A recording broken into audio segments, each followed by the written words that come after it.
नमस्कार दोस्तों, कैसे हैं आप? मैं हूँ गौरव और ये है ट्रांसफॉर्मेशंस। एनी रैंड जो कि एक बहुत बड़े दार्शनिक हुए यूरोप में, उनका एक तरीके से कथन है या एक कोट है कि मोरल रिस्पॉन्सिबिलिटी या ड्यूटी जैसा कुछ नहीं होता। अगर आप जानते हैं कि कोई चीज़ सही है और अगर आप उसे नहीं करते तो इसका मतलब आप ये जानते ही नहीं कि सही क्या है और आप एक अच्छे इंसान भी नहीं हैं या एक अच्छे ह्यूमन बीइंग भी नहीं हैं।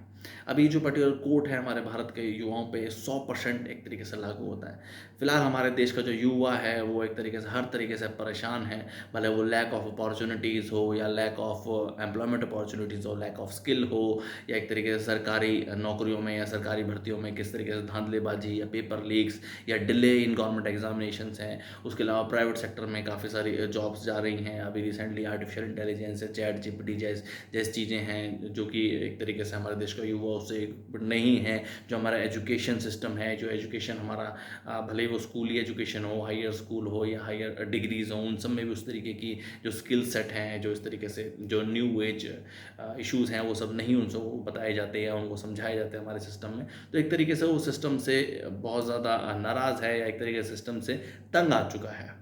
तो ये समय है कि अब एक तरीके से उनको कमान अपने ही हाथ में लेनी पड़ेगी और इलेक्टोरल एंड पॉलिटिकल सिस्टम का हिस्सा बनना पड़ेगा। ऑल्दो ट्रांसफॉर्मेशन जैसी जो हमारी शुरुआत है वो भी सिर्फ और सिर्फ भारत के युवाओं के लिए है, क्योंकि ये जानते ही हैं आप कि अगर डेटा के हिसाब से भी देखें तो फिलहाल 50% से जो ज़्यादा पॉपुलेशन है हमारे देश की, जो कि 1.46 बिलियन या एक तरीके से 146 करोड़ पॉपुलेशन है, वो 25 साल से कम उम्र की है। और लगभग 66% जो पॉपुलेशन है हमारे देश की वो लगभग 35 साल से कम उम्र की है।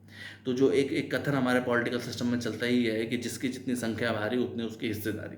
तो ये समय है कि हमारा भारत का युवा एकदम से इलेक्टोरल पॉलिटिकल सिस्टम का हिस्सा बने और धीरे धीरे उसमें अपनी अपनी प्रेजेंस दिखाए, और जिस तरीके की समस्या से वो ग्रसित है और आगे आने वाली जो पीढ़ियाँ हैं उनको उस तरीके की समस्या ना हो। एक सिस्टम को रेवोल्यूशनाइज करने के लिए या सिस्टम को ट्रांसफॉर्म करने के लिए, सिस्टम में नए नए चेंजेस लाने के लिए अब उसे खुद ही सिस्टम का हिस्सा बनना पड़ेगा और उसमें बड़े बदलाव लाने पड़ेंगे।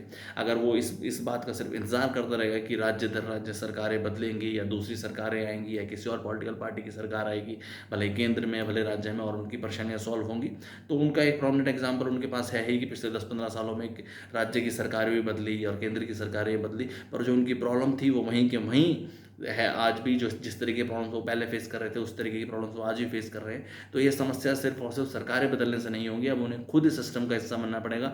इस सिस्टम में चेंजेस लाने के लिए अब किसी और का इंतजार करने की जरूरत नहीं है, आप खुद उस सिस्टम का हिस्सा बनना पड़ेगा और उसमें खुद बड़े बदलाव लाने पड़ेंगे। ट्रांसफॉर्मेशन आप जैसे युवाओं के लिए एक तरीके से नई पहल है, जो कि एक फर्स्ट पॉलिटिकल स्टार्टअप है as well as an equal opportunity platform है, जिससे कोई भी युवा जुड़ सकता है और पॉलिटिकल सिस्टम का हिस्सा बन सकता है। जय हिंद, जय भारत।